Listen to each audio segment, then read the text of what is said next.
News continues here on RT. The US has been sharing unfiltered intelligence with Israel, including the private data of American citizens, according to a confidential document that was part of whistleblower Edward Snowden's leaks. It shows that Washington set no limits as to how its ally could use the information.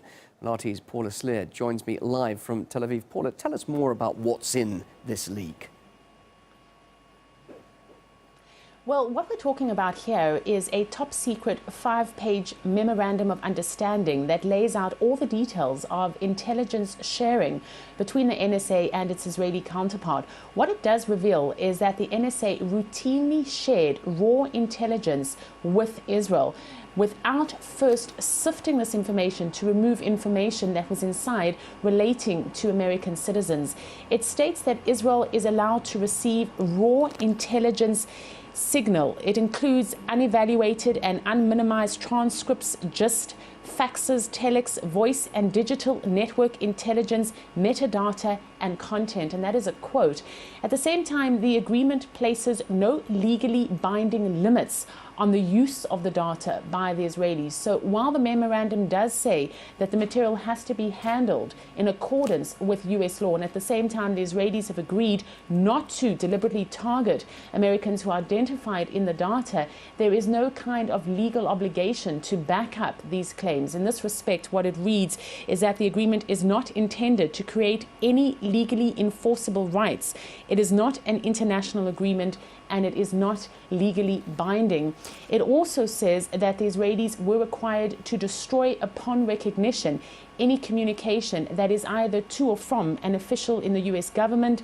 This includes the White House, cabinet departments, the House of Representatives and the Senate, amongst others. Paula, has there been any reaction from the NSA over these revelations?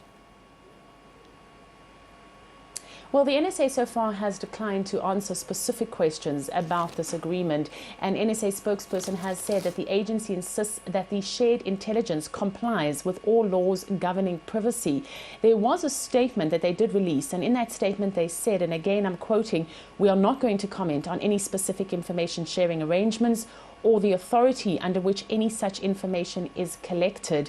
The fact that intelligence services work together under specific and regulated conditions mutually strengthens the security of both nations." So that has been their formal response. But the NSA scandal, it just seems to run and run, doesn't it? It certainly does. I mean, we're looking at a scandal that has at its heart Edward Snowden, this 30-year-old former National Security Agency contractor who made public documents that show that the NSA and its international partners conducted mass surveillance of foreign nationals and US citizens. Certainly, these documents continue to be an embarrassment both to the NSA and the American government. Paula, thanks very much indeed for that. That's RT's Paula Slier live there in Tel Aviv.